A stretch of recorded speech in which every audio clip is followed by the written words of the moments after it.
Keistimewaan Quran ni ulama sebut ada tiga ya disebut dalam bahasa Arab. Tiga ya kehebatan Al-Quran. Ya yang pertama, huruf ya yang pertama, Quran itu yanfa. Ya yang pertama yanfa, ya nun fa ain, yanfa. Apa maksudnya? Maksudnya Quran itu memberikan manfaat. Quran itu sendiri memberikan manfaat dalam kehidupan kita dunia dan akhirat. Mungkin kita tengok seorang pelajar pondok tahfiz tidak ada SPM-nya, PT3-nya tidak ada, SPM-nya tidak ada. Tapi tuan-tuan yakin dan percayalah, orang yang mempelajari Al-Quran, orang yang mendalami Al-Quran, Al-Quran itu akan memberi yanfa' kepada dia, memberi manfaat untuk dia. Saya ramai kawan tuan-tuan, belajar tidak tinggi, tapi gara-gara hafal Quran, Allah muliakan hidupnya dengan Al-Quran.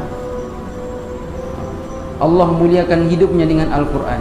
Tuan-tuan mungkin ada tengok baru-baru ni video viral kan, Ustaz Don ditanya, kalau ditanya Ustaz Don apa kelebihan masuk sekolah tahfiz hafal Quran, dia bawa kisah. Kita semua tertipu dengan kisahnya. Mula-mula ingat kisah orang lain, rupanya kisah itu kisah dirinya sendiri. Apabila dulu dia belajar tahfiz di satu masjid, ada pakcik datang. Ini waktu dulu dia kecil-kecil, pakai jubah, pakai serban. Pakcik panggil dia, "Nak, kau sekolah tahfiz saja, tidak sekolah biasa? Nanti besar mau jadi apa? Mesti jadi imam saja kan?" Itu ayat pakcik itu dulu. Ini Ustaz Don kisah benar di hidup dia. Waktu tu dia cerita dia lemah semangat, down. Tapi sebab semangatnya tinggi nak hafal Quran, dia teruskan niat dia hafal Quran. Sehinggalah tonton tengok hari ni Ustaz Don jadi apa? Dengan kelebihan Al-Quran. Dia sambung di Mesir pun ambil bidang Quran. Kerana Al-Quran itu rahmat, memberikan manfaat dalam kehidupan orang yang mendampingi Al-Quran. Itu dunia, belum cerita akhirat. Orang yang rajin berdamping dengan Al-Quran, Al-Quran itulah akan menjadi sahabat peneman dalam kubur. Sebab itu di hujung doa khatam Al-Quran tu cantik, ulama kita susun, Allahumma ja'al Qur'ana lana fid dunya qarina. Ya Allah, jadikan Al-Quran itu pendamping kami waktu kami hidup.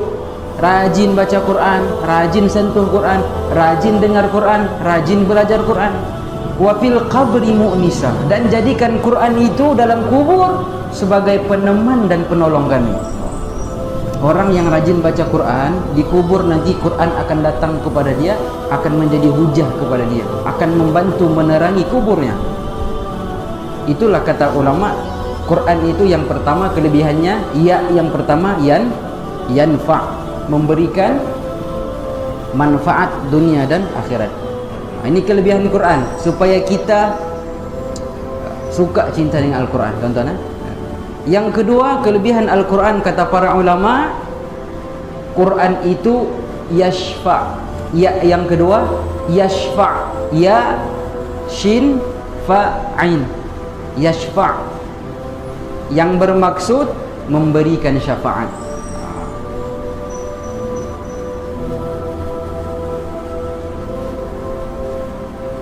Nabi sebut dalam hadis, tuan-tuan biasa dengarlah hadisnya kan, Iqra'ul Quran fa innahu ya'ti yaumal qiyamati syafi'an li ashabihi. Kata Nabi, bacalah Al-Quran kerana sesungguhnya Al-Quran akan datang pada hari kiamat memberi syafaat kepada orang yang membacanya. Quran akan datang. Bahkan dalam hadis baginda Nabi SAW, Quran itu akan menjadi peguam bela kepada orang yang rajin membaca Al-Quran di dunia. Saat kita nak diseksa, Quran datang sebagai hakim, peguam bela, macam di mahkamah. Nanti di akhirat ada mahkamah juga, ada mahkamah Allah, ada timbangan, ditimbang amalan kita.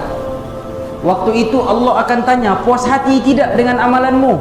Tuhan tanya, macam mahkamah lah.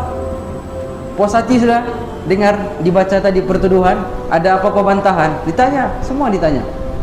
Sehingga kan dalam hadis qudsi disebutkan Allah akan bertanya lagi kepada orang-orang pada hari akhirat nanti Allah tanya, azalamaka, adakah kau telah dizalimi? Sudah kau tengok buku catatan amalanmu, kau rasa kau dizalimi kah? Allah tanya. Sampai tahap begitu. Maksudnya di akhirat nanti ada juga sesi perbahasan. Allah tanya, Allah beri ruang, nak bercakap, cakaplah. Tetapi Quran, orang yang rajin berdamping dengan Al-Quran, Quran akan bangun menjadi peguam bela untuknya pada hari akhirat. Dan Quran itulah akan memberikan syafaat untuk dia. Syafaat itu apa? Bantuan, pertolongan. Yang pada hari itu tidak ada lagi syafaat orang boleh bagi, melainkan beberapa perkara yang Allah Ta'ala izinkan, ya? Dalam Quran Allah sebut, illa man azinalah, tidak ada yang memberikan syafaat pada ketika itu kecuali ada beberapa perkara yang Allah Ta'ala izinkan. Di antaranya Al-Quran, di antaranya juga syafaat baginda Nabi Sallallahu Alaihi Wasallam. Tetapi di antara syafaat yang terhebat adalah Al-Quran, hebat. Dan yang ketiga, kelebihan Al-Quran, yang ketiga kata para ulama adalah Al-Quran itu yarfa, ya ra fa ain, yarfa, yang memberi maksud Al-Quran itu meninggikan darjat. Al-Quran itu boleh meninggikan darjat seseorang manusia dunia dan akhirat. Tonton tengok hari ini, hebat macam mana pun seorang manusia, raja macam mana pun dia, kalau sembahyang Jumat di belakang juga dia. Imam orang kampung juga di depan jadi imam. Sebab apa? Sebab imam pandai baca Al-Quran. Gara-gara Quran saja.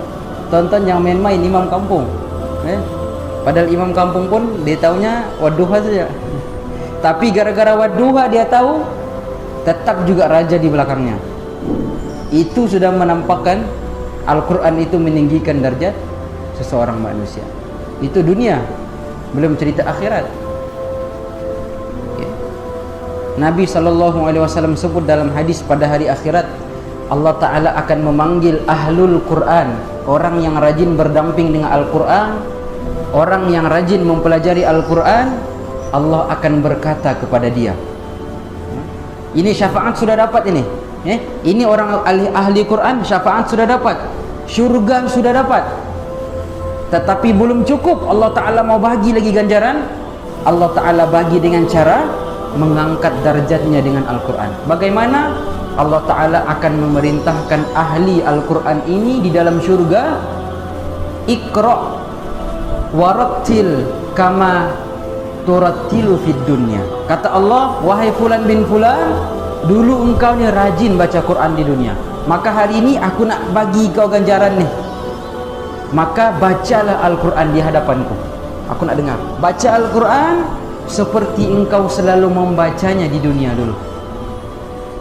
Kemudian kata Allah, fa inna manzilataka inda akhiri ayatin taqra'uha, kerana aku nak tinggikan darjat engkau dalam syurga ni. Tempat engkau di syurga ni, tingkat yang paling mana kau dapat adalah di ayat terakhir yang kau baca. Tonton bayang kalau anak kita hafal Quran, ataupun hafal mungkin 1000 ayat Al-Quran, dia baca 1000 ayat di hadapan Allah pada hari kiamat. Maksudnya dia akan berada di tingkat yang ke-1000. Sebab kata Allah, kedudukanmu dalam syurga berada pada ayat terakhir yang kau baca. Tonton kalau hafal 3 ayat je, tingkat 3 lah kedudukan di syurga. Tinggi juga. Tapi alangkah indahnya kalau tonton hafal banyak ayat, semakin tinggilah juga kedudukan dalam syurga Allah Subhanahu